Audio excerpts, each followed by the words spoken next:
the legal implications. So legal is different than ethical. We talked about ethical last night, where there's no right and wrong, but there are values and ethical principles that can guide us as nurses to make the best decision.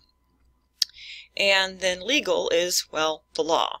Things have been made the law, either federally, by the state, and all these laws, they're basically made to make sure that the public is safe. So nurses serve the public, so regulations and laws that involve nursing are ultimately put in place to protect the public. And that is why the State Board of Nursing, or one of the bigger parts of the State Board of Nursing, what their focus is keeping the public safe.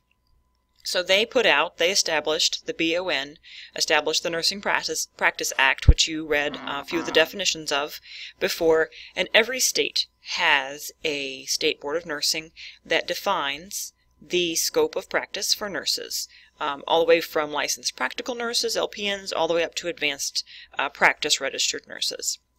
So in facilities, whatever facility you work in, so institutions, they have their own policies and procedures. So you need to treat those as if they are law as well. And these are written to be followed by the nurse in that facility, and they can change from place to place.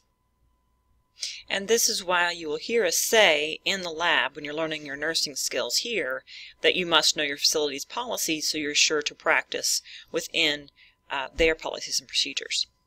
If you feel that a law or policy needs to change, you think there's a better way of doing things in your facility or in your community or in the state, then they can be, but it just takes a process. With the state or federal laws, you need to write a representative and lobby to have things changed.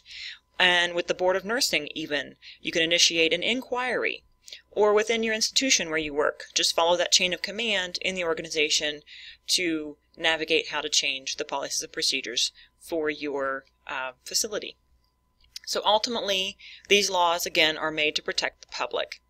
If a licensed nurse is found to have broken one of these laws, the nurse can be put on probation and required to follow up with the State Board of Nursing.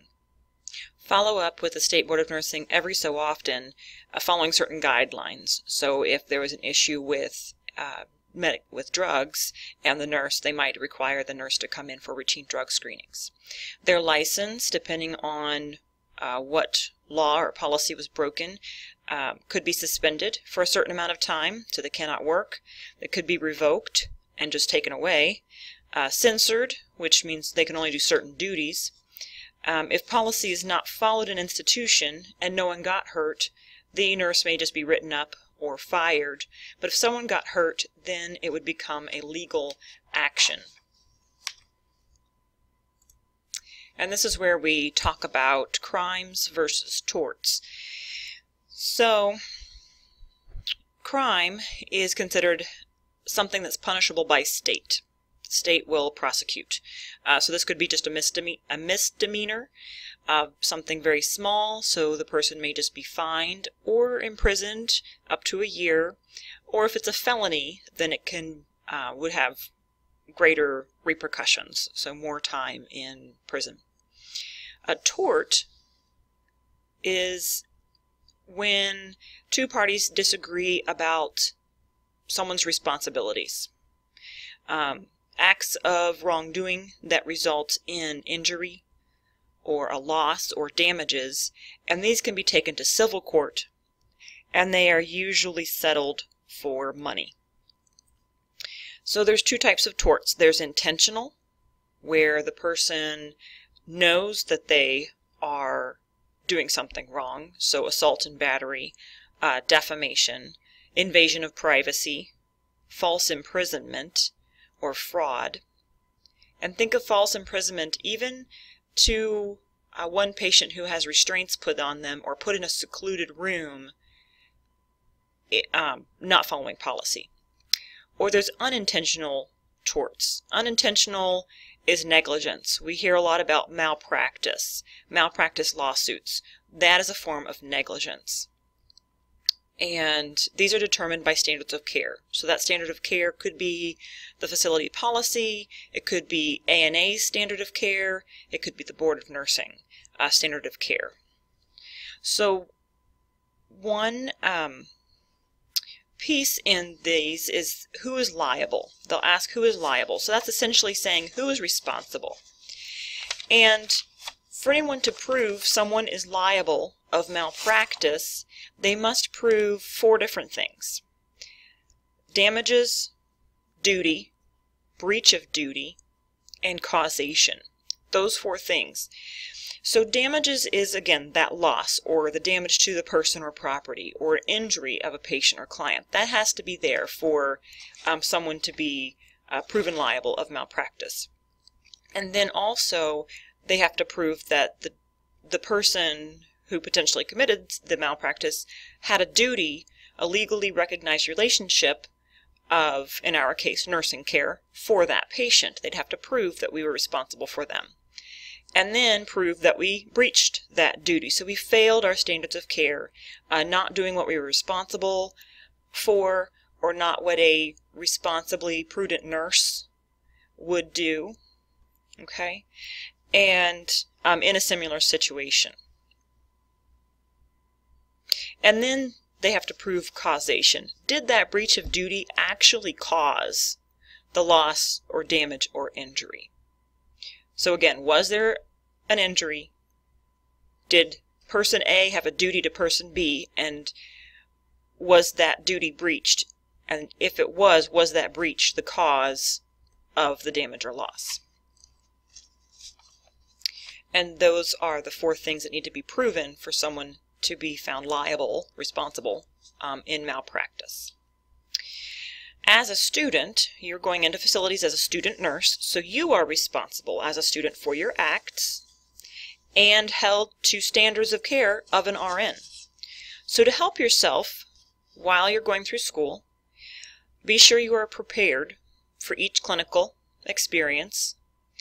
Be familiar with your facility, policy, and procedures, and your instructor will help you with that. You have a duty to notify your clinical instructor if you feel unprepared to do a nursing skill.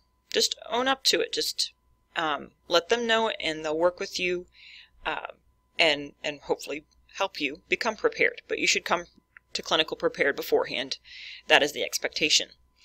And you also must notify the instructor of any significant changes in the patients that you are assigned, even if you don't know what that change means, even if you're unsure, or maybe you're afraid of bothering your instructor. Always go to them if you think something is wrong or just different than before or what you think is right. Just go to them, and that's the only way you'll learn what's okay and what's not okay. So go to your instructor if you feel any significant change has happened in your patient. So on to areas of potential liability for nurses when you become an RN. A big area is consent. So every person has the right to grant permission to have their body touched by another person. And a person must be 18 years or older to provide that medical consent. Anyone under that must have their legal guardian to do the consenting. Unless it's an emergency, life or health threatening, and an expert would agree that it's life or health threatening, then no consent is needed. They don't need to have that person sign a consent. So informed and voluntary consent is needed for admissions to healthcare facilities, specialized diagnostic or treatment procedures, experimental treatment or procedures. Anything invasive we have to get consent for. And it's a specific written consent for each specific need and patient or legally responsible person. Signs that voluntarily and informed. And the procedure that they are signing that sheet for must be spelled out completely, the full procedure name. Now the person doing the diagnostic or the treatment or the research must obtain the informed consent although the nurse can get the form signed by the patient. So the person responsible for doing the act must educate the patient and make sure that the patient understands everything that's going to happen and during that procedure and the possible ill effects of the procedure. But a nurse can come back and hand them the form and say, did you understand everything, and have them sign. It's the nurse's duty to ensure the patient understands all of those things about what they're signing. So nurses can answer questions and put the form in the chart as documentation.